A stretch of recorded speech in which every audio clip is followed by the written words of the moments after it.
Hello students, इस lecture में हम कंटिन्यू कर रहे हैं रिसीवेबल मैनेजमेंट की एग्जामिनेशन प्रॉब्लम से। तो पहले आप फार्मूला रिवाइज कर सकते हैं।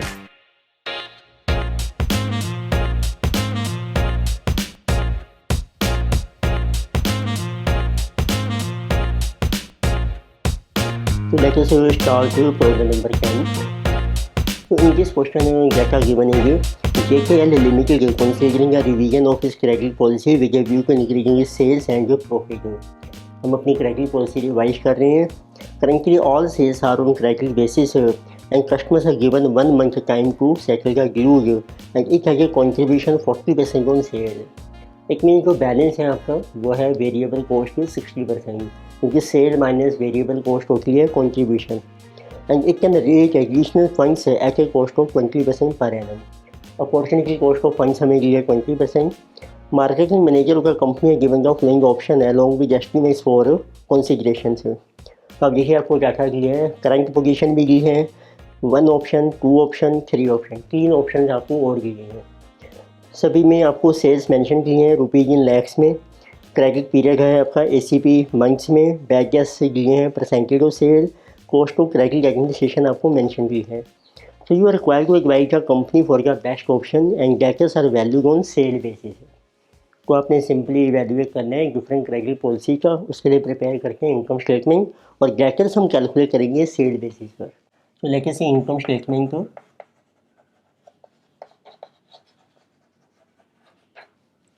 रुपीज़ आपके चल रहे हैं इसमें लैक्स में।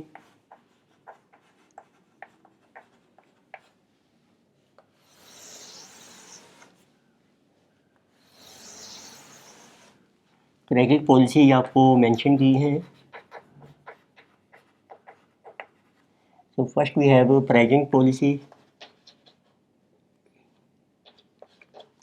then we have 3 more options, option number 1, number 2 and number 3।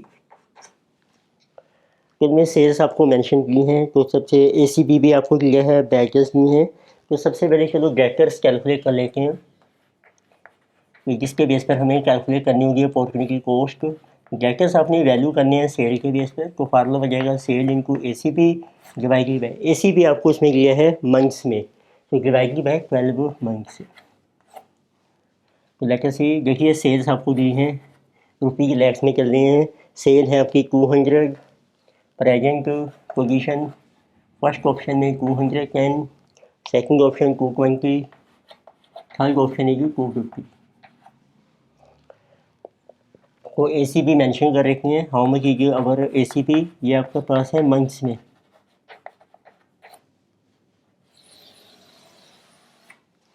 ACP आपको दिया है 1 month, 1.5 month, it means 1.5 months, यानी कि 2 मंथ्स एंड 3 मंथ्स। तो इसके बेस पर आप डेटर्स कैलकुलेट कीजिए। 200 इंटू 1/12, दिस इज 16.67। 3 डेसिमल ले लेते हैं।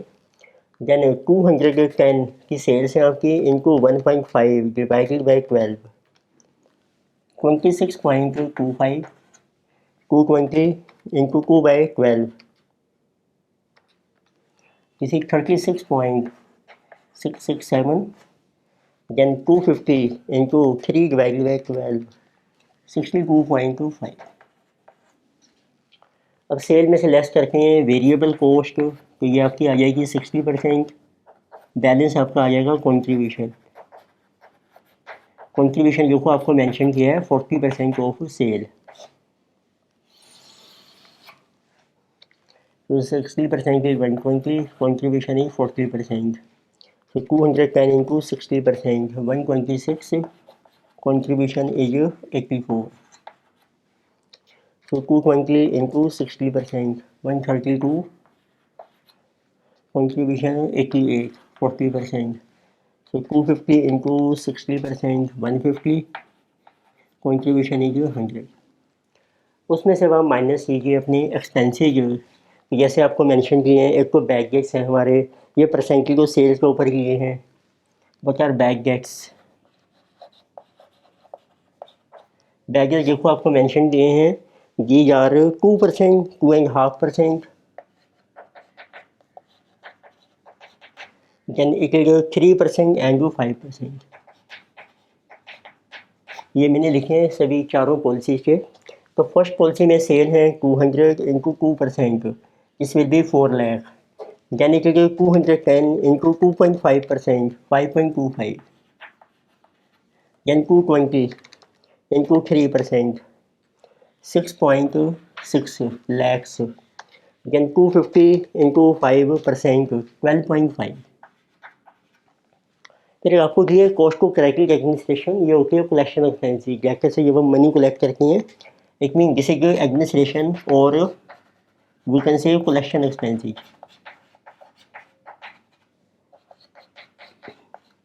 This is already given to us, rupees lakhs में है 1.2, 1.3,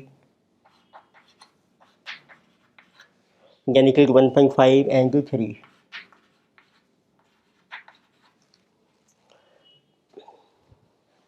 कंट्रीब्यूशन दिया था, अपॉर्चुनिटी कॉस्ट देखो आपको मेंशन की है, वो 20% है और इसमें कोई टैक्स आपको मेंशन नहीं किया है, तो जो डिफरेंस आ जाएगा this is coming to our net profit, और we can say net profit on sale. So 80 minus 5.2, 74.8, then 84 minus 5.25 minus 1.3, 77.45, so 88 minus 6.6 minus 1.5, 79.90, then 100 minus 15.5, 84.5। इसमें से माइनस कीजिए आप what is opportunity cost of funds which are invested in Decker, या आप simply भी ले सकते हैं opportunity cost of investment in Deckers. ये आपको मेंशन किया है at the rate of 20% per annum. तो आपके डेकर्स आ गए हैं 16.667 इंटू 20%, 3.33, यानी कि 26.25 into 20%, 5.25, 36.667 into 20%, 7.33, then 62.5 into 20%, 12.5. So balance is our net benefit of each credit policy.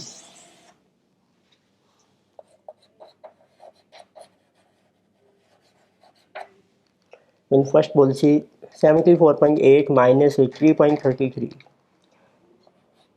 71.47. This is 72.20.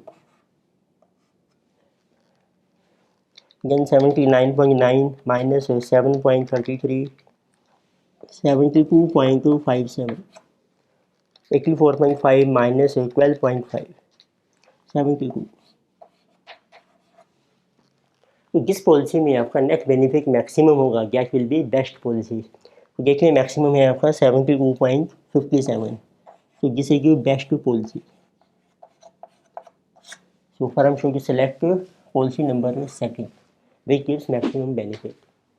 So next we have problem number 11. इसमें ये कि आपको मेंशन किया है marketing manager of XY Limited is giving a proposal to the board of directors of the company that an annual increase in credit period allowed to customer from present 1 month to 2 months will bring 25% increase in sale volume in next year. तो हम अपना credit period increase करना चाहते हैं 1 month से 2 month, उससे sales हमारी increase होंगी 25%। ऑपरेशनल डाटा दिया है company for current year, selling price है 21, सेल वैल्यू रुपीज़ में है, वेरिएबल कॉस्ट है पर यूनिट, टोटल कॉस्ट है। टोटल कॉस्ट माने वेरिएबल आपकी फिक्स कॉस्ट आ जाएगी। बैगेस will increase from 1% to 2%. Board request you to give your expert opinion on the adoption of new credit policy in the next year if tax rate is 25% and the company is required return is 20%. Required return जब तक mention नहीं की होती वो हमेशा after tax ही मानी जाती है। तो सिंपल है, एक प्रेजेंट पॉलिसी है, एक नई पॉलिसी है, तो उसका कंपेरिजन करते हैं। तो let us see income statement.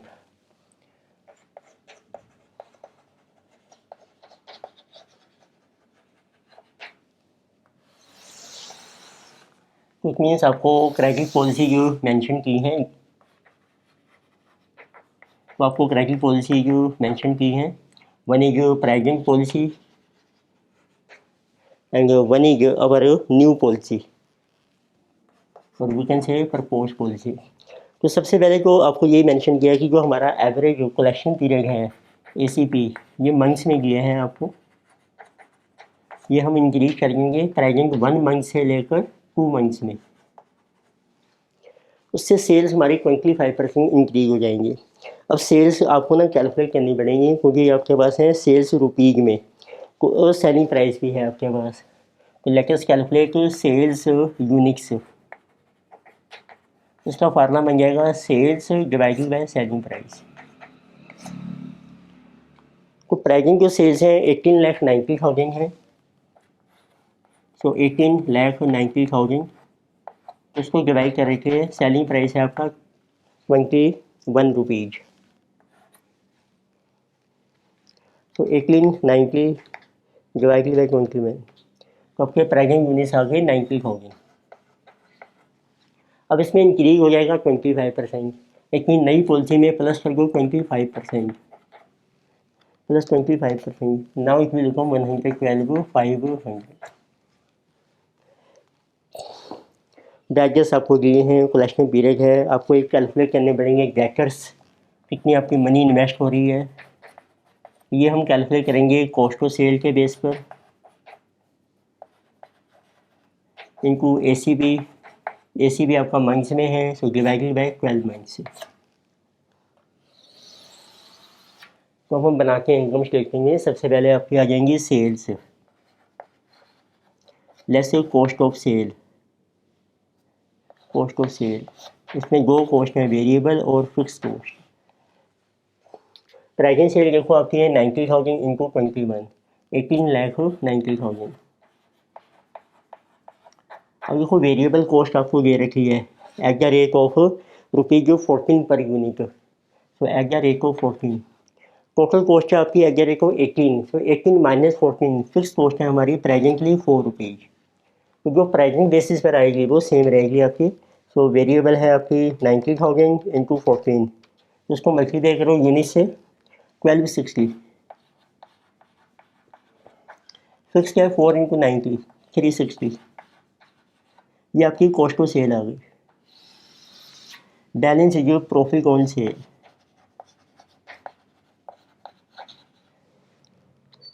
so 1890 minus 1260 minus 360, इसी की 2,70,000। नेक्स्ट आपकी सेल हो जाएगी 112,500 into 21 rupees, selling price 23,62,500, variable cost will be 112,500 into 14, 15,75,000।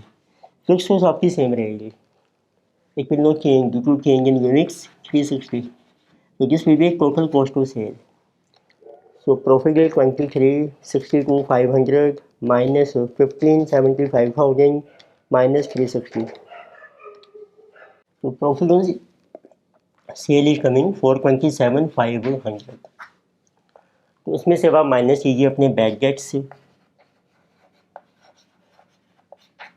This will be applied on sales, ये आपको मेंशन किए हैं, it will increase from 1% to 2%, तो इसमें बैक गैस हैं आपके 1%, प्रेजेंट सेल पर सेकंड में है हमारे 2%, 1% ऑफ दिस 18,900,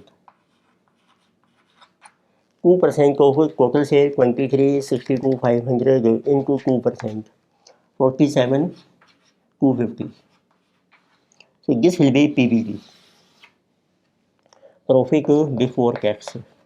अब उसमें से माइनस हो जाएगा आपका टैक्स, देखिए जो गिवन को भी अवर 25%, so at the rate of 25%, so then you get a profit after tax. So profit this is 270 minus 18,900, 251, 100 into 25% tax 62,775, balance is profit after tax 188, 325। Second policy में है 427,500 माइनस 47,250, जिसे 380,250, टैक्स 25%, जैसे ये 95,062.50, tax की coming 285, 187.50। अब इसमें से minus करेंगे, जैसे tax minus opportunity cost of investment in debtors, जो आपकी इन्वेस्टमेंट है डेटर्स में, उसका रेट ऑफ इंटरेस्ट आपको मेंशन किया है, जिसे रिक्वायर करने के 20%, सो एट द रेट ऑफ 20%। तो उसके लिए पहले डेटर्स कैलकुलेट करती हैं। देखो कॉस्ट ऑफ सेल है आपकी 12 प्लस 3 15 प्लस 60, जिसे कमिंग 1260 प्लस 360, 16,20,000, और उसके बेस पे डेटर्स आ जाएंगे, पीरियड है आपका 1 मंथ, सो डिवाइडेड बाई 12, 1,35,000।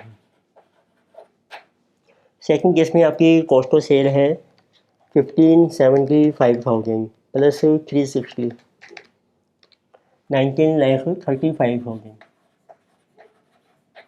और कलेक्शन पीरियड है आपका 2 months into 2/12, so debtors are coming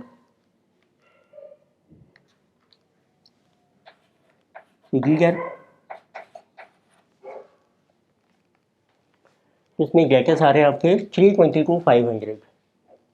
तो now we get opportunity cost of funds in debtor 322,500 into 20%. This is 64,500। और फर्स्ट केस में है 135,000 into 20%, 27,000। Balance is our net benefit.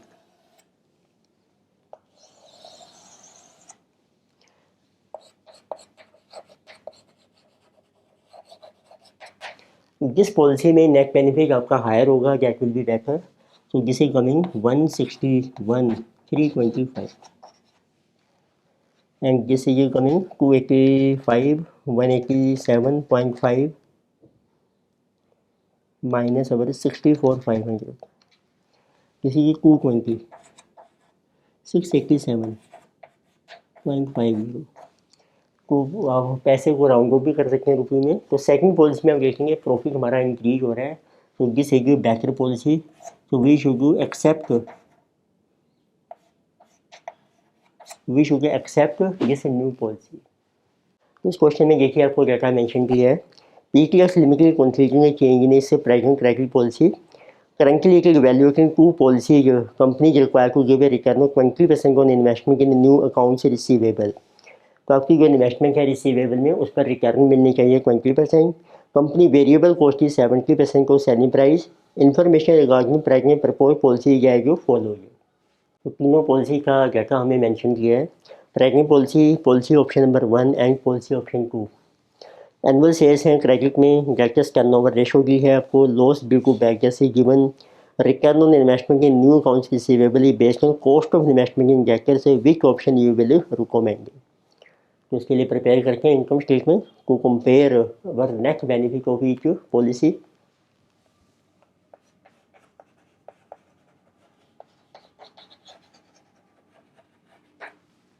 Amounts आपके rupees में हैं, तो हमें क्रेडिट पॉलिसी जो मेंशन की है,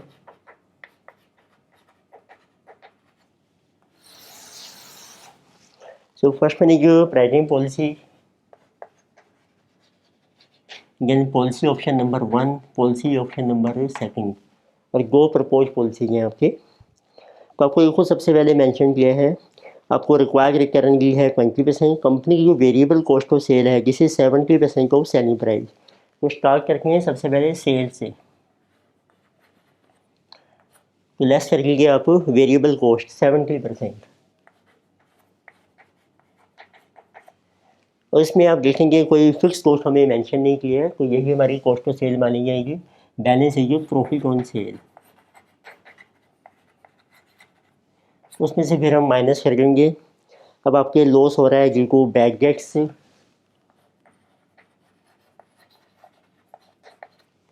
एंड और इसमें देखिए आप कोई टैक्स हमें मेंशन नहीं किया है, रिक्वायर्ड रिकरिंग लिया है, तो फिर हम फाइनली लेस करेंगे minus opportunity cost of investment in debtors. तो जो आपकी मनी इन्वेस्ट हो रही है डेटर्स में, उसकी जो हमें रिटर्न चाहिए जिसे गिवन 20%, तो opportunity cost is at the rate of 20%। Balance आपका आ जाएगा नेट बेनिफिट।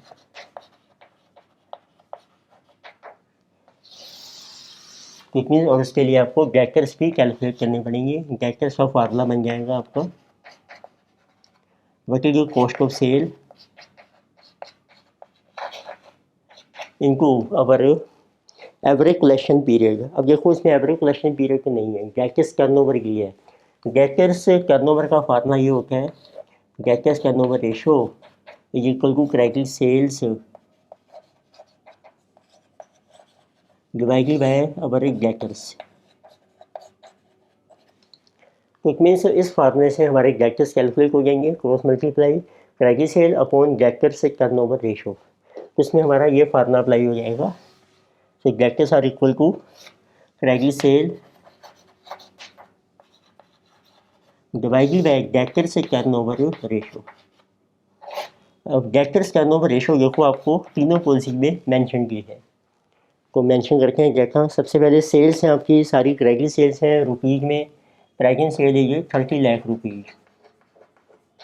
फर्स्ट पॉलिसी में सेल्स हो जाएंगी हमारी 42 लाख, थर्ड पॉलिसी में हो जाएंगी 45 लाख। इसकी वेरिएबल कॉस्ट आ जाएगी 70%, 21 लाख। प्रॉफिट ऑन सेल जिसको हम सेल माने वेरिएबल कॉस्ट को कंट्रीब्यूशन भी कहते हैं हम, जिसे 9 lakh. Then 42 into 70%,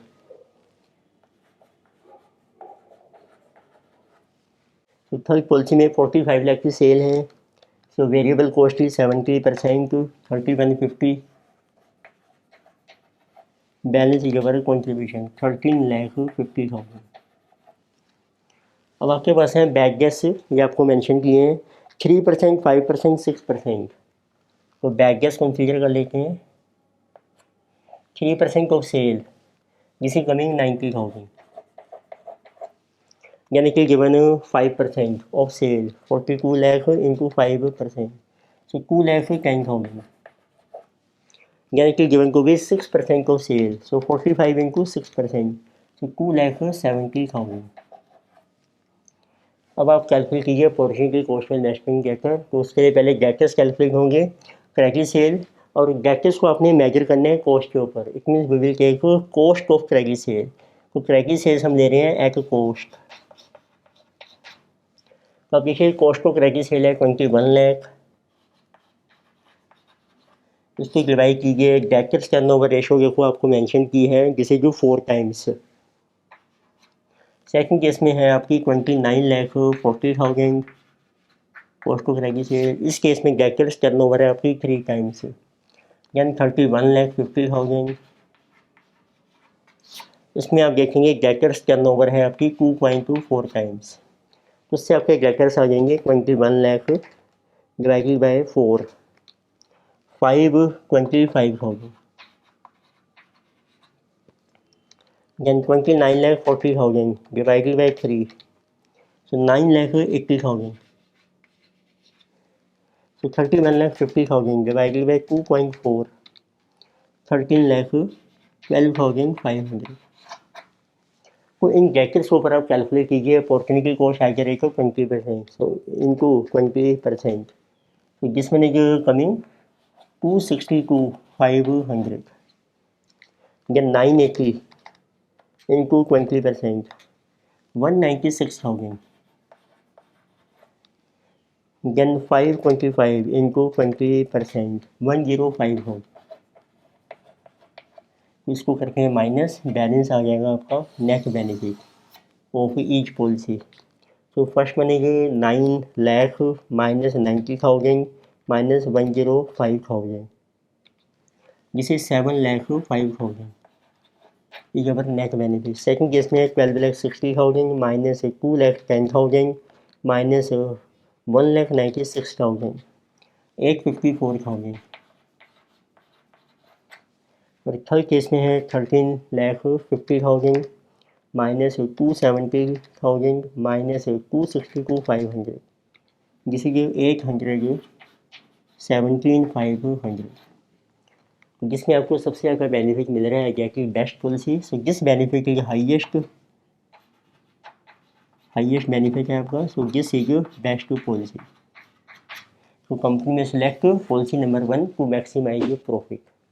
So next we have problem number 13.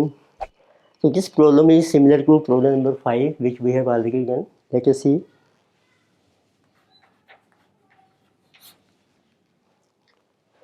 So in this question data given is a new customer has approached your firm to establish a new business connection. Customer requires 1.5 months of credit. If the proposal is accepted, sale of the firm will go up by rupees 2,40,000. तो एक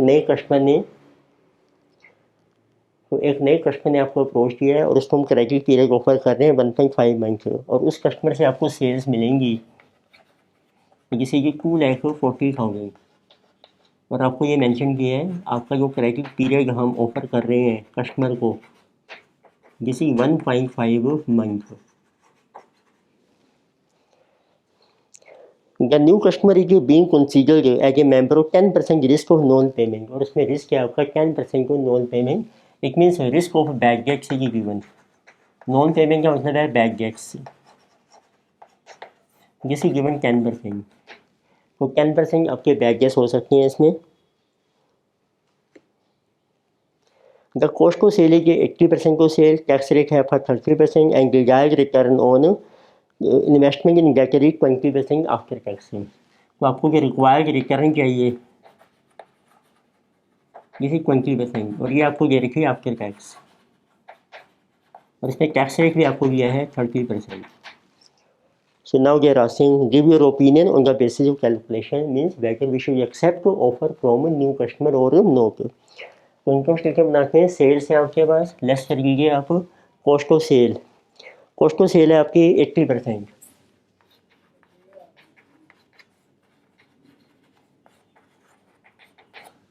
तो it means आपको मिल रहा है profit on cell जिसे कि 20% 48,000।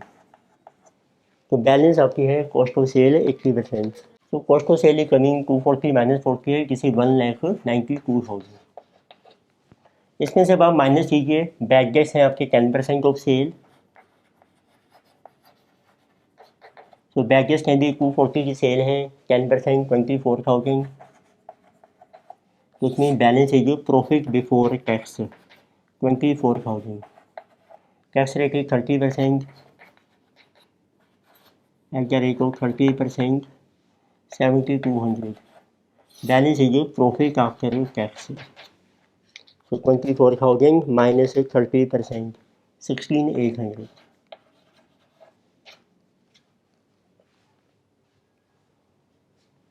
Again we have to subtract the opportunity cost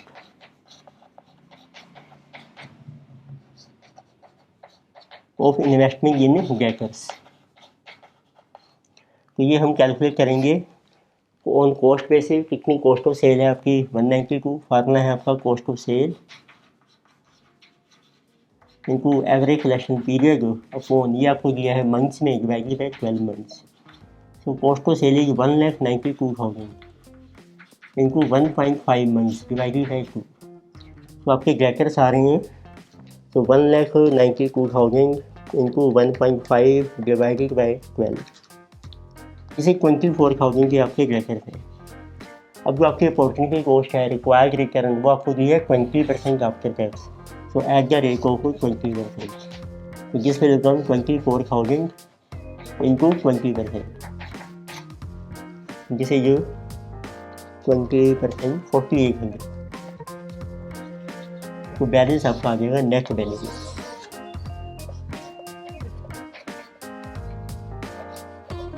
तो जिस नेट बेनिफिट इज कमिंग 12,000।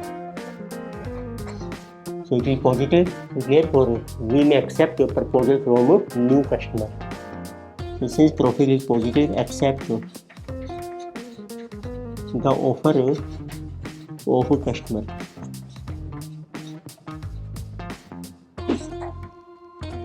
इस लेक्चर में हमने डिस्कस की कुछ एग्जामिनेशन प्रॉब्लम्स और receivable management. Further problems continue करेंगे हम नेक्स्ट लेक्चर में। Thank you.